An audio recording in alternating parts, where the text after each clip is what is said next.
Last video में हमने TI plasmid और टीडीएनए स्ट्रक्चर देख लिया था। एक बार हम इन्फेक्शन प्रोसेस देखते हैं, उसके बाद हम विरजीन्स का फंक्शन देखेंगे कि विरजीन्स कैसे इन्फेक्ट कर रहे हैं। सबसे पहले क्या हो गया, ये हमारी प्लांट सेल है एंड ये हमारा बैक्टीरिया सेल है।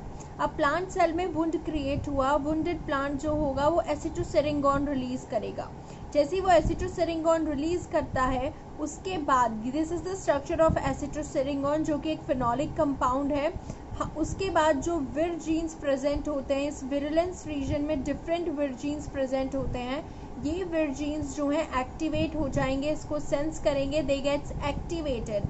अब ये विरजीन्स क्या करते हैं, ये डबल स्ट्रैंडेड हमारा जो टीडीएनए है, ये डबल स्ट्रैंडेड टीडीएनए को सिंगल स्ट्रैंडेड टीडीएनए में कन्वर्ट करते हैं। और ये सिंगल स्ट्रैंडेड टीडीएनए जो अटैचमेंट दोनों के बीच में हो रहा है, उसके थ्रू जो है ये प्लांट सेल के जीनोम के अंदर जाके इंसर्ट हो जाता है। ओके, जैसे कि इंसर्ट होगा, हमें पता है कि टीडीएनए के अंदर auxin producing and cytokinin producing genes होते हैं, तो ओपाइन सिंथेसिस जीन्स होते हैं, तो ऑक्सिन एंड साइटोकाइनिन प्रोड्यूस होंगे और ये दोनों जो है ट्यूमर कॉज करेंगे। वाइल ओवर प्रोडक्शन हो जाएगा ऑक्सिन एंड साइटोकाइनिन का, तो ये ट्यूमर कॉज करेंगे। ऐसी जो ओपाइन सिंथेसिस है, ओपाइंस जो है, क्योंकि ओपाइंस का जो मेटाबॉलिज्म जीन है वो बैक्टीरिया के पास ही है अभी भी, टीआई प्लाज्मिड के अंदर ओपाइन कैटाबॉलिज्म जीन जो रीजन होता है, तो बैक्टीरिया जो है इन ओपाइंस को कैटाबोलाइज करता है and use them as a carbon and the nitrogen source. So this is how the infection process is. अब हम थोड़ा विरजीन्स के बारे में जान लेते हैं कि this is also the steps of this infection process. पहले जो है एग्रोबैक्टीरियम को सिग्नल मिलेगा, उसके बाद अटैचमेंट होगा, देन विर प्रोटीन्स जो एक्टिवेट होंगे अपना फंक्शन स्टार्ट करेंगे, सिंगल स्ट्रैंडेड टीडीएनए प्रोड्यूस होगा, देन टीडीएनए जो है वो बैक्टीरिया से प्लांट सेल में ट्रांसफर होगा एंड वो फिर प्लांट जीनोम के अंदर इंसर्ट हो जाएगा। These are the steps. Okay, उसके बाद जो है नेक्स्ट ये जो है नोपालाइन टाइप टीआई प्लाज्मिड का स्ट्रक्चर है, क्योंकि हमें पता है different type of TI plasmids होते हैं, तो उसमें नोपालाइन टाइप टीआई प्लाज्मिड का ये विरजीन्स का स्ट्रक्चर है। Okay, these are the different vir genes. आपने देखा है कैसे कोऑर्डिनेशन में प्रेजेंट है, विर एच, विर ए, विर बी, विर जी, ऐसे ही इनका डिफरेंट फंक्शंस होते हैं, अलग अलग डिफरेंट फंक्शंस है, जो कि काफ़ी इंटरेस्टिंग है। Let's have a look that how this function. So what happen, जैसे कोई फिनोलिक कंपाउंड या जो एग्रोसेरिंजोन है वो जैसे रिलीज हुए, फिनोलिक कंपाउंड रिलीज हुए ओके प्लांट से। अब ये बैक्टीरिया क्या करता है, what this bacteria does actually, it जो विर जीन्स में विर ए रीजन होता है, इस बैक्टीरिया का जो विर ए रीजन है, विर ए जीन जो है, यानी कि जो विरुलेंस रीजन है, इसमें सबसे पहले ये विर ए जीन प्रेजेंट होता है।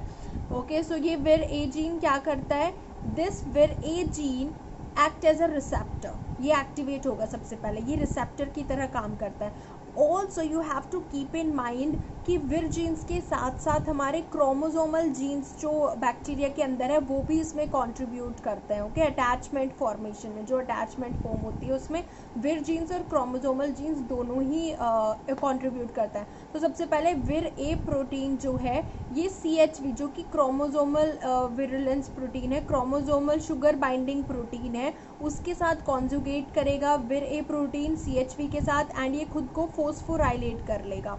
जैसे खुद को फोस्फोराइलेट करेगा देन ये विरजी प्रोटीन को फोस्फोराइलेट करेगा। विरजी प्रोटीन जो है अब डाइमर बनाएगा, उसके बाद विरजी प्रोटीन जो है जितने भी डिफरेंट विरजीन्स हैं, ओपेरॉन्स हैं, उनको एक्टिवेट कर देगा एंड वो सब ट्रांसक्रिप्शन प्रोसेस स्टार्ट हो जाएगा। उसके बाद जो विरडी1 प्रोटीन होता है वो राइट बॉर्डर पे आके अटैच हो जाता है। अब इस विरडी1 की क्या खासियत है, ये टोपो आइसोमेरेज एक्टिविटी करता है, यानी कि ये राइट बॉर्डर से अटैच हो जाएगा एंड वहाँ पे जो सुपर कॉइलिंग होगी उसको रिलैक्स करेगा, क्योंकि टोपो आइसोमेरेज का काम ही होता है सुपर कॉइलिंग को रिलैक्स करना, और वहाँ से जो है विरडी एक्शन को फैसिलिटेट करेगा, यानी कि विरडी का एक्शन स्टार्ट हो जाएगा जैसे ही विरडी1 आके जो है यहाँ पे अटैच्ड होगा। ओके, विरडी1 उसके बाद टोपो आइसोमेरेज एक्टिविटी करेगा, विरडी2 आ जाएगा। विरडी2 जो है ये एक एंडोन्यूक्लियस एंजाइम होता है, ये राइट बॉर्डर पे कट क्रिएट करता है, निक करता है, और जो निक करने के बाद एंड जनरेट होता है ना, वहीं पे बाइंड हो जाता है। यहाँ पे देख लेता है, ये हमारा राइट बॉर्डर है, ये लेफ्ट बॉर्डर है। राइट बॉर्डर पे पहले विरडी1 आया, टोपो आइसोमेरेज एक्टिविटी करी, विरडी2 को लाया।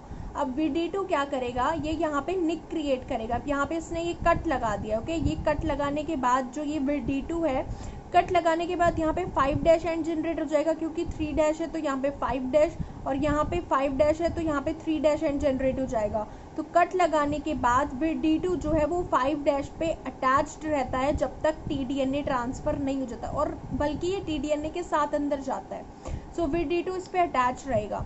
उसके बाद ये जो थर्ड डैश एंड है, ये प्राइमर की तरह काम करता है। ये थर्ड डैश एंड जो है न्यूली सिंथेसाइज स्ट्रैंड बना देगा। उसके बाद फिर E2 प्रोटीन जो है इस स्ट्रैंड पे आके अटैच हो जाएंगे जिस पे कट लगा था।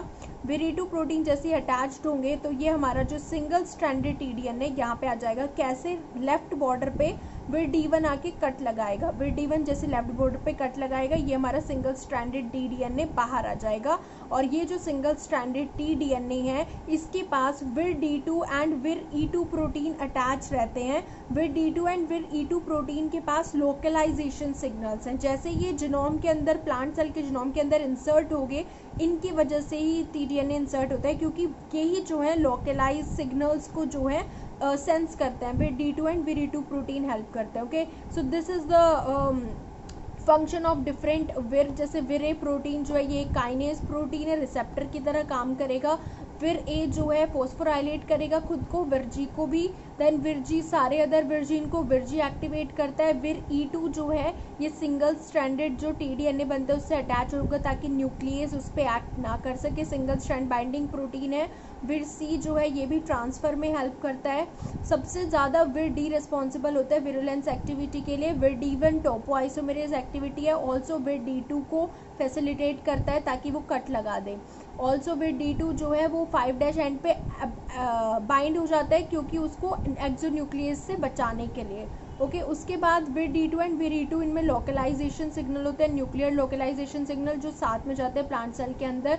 विर B4 एंड विर B एंड विर D4 ये प्रोटीन्स जो हैं ये पाथवे सिंथेसिस करने में हेल्प करते हैं। जो पाथवे जनरेट होता है ना दोनों के बीच में, बैक्टीरिया और प्लांट सेल के बीच में, ये हेल्प करते हैं, okay. Necessary for TDNA transfer from bacteria to plant cell. So vir B and vir D4, this is about the vir gene protein की किस तरीके से जो विरजीन है वो काम करते हैं, ओके। इट्स वेरी इंटरेस्टिंग कि हमारा जो डबल स्ट्रैंडेड है वो सिंगल स्ट्रैंड में कन्वर्ट होता है, उस पर विर D2 अटैच रहते हैं, विर D2 एंड विर E2, उसके बाद ट्रांसफर हो जाता है। So that's it, thank you.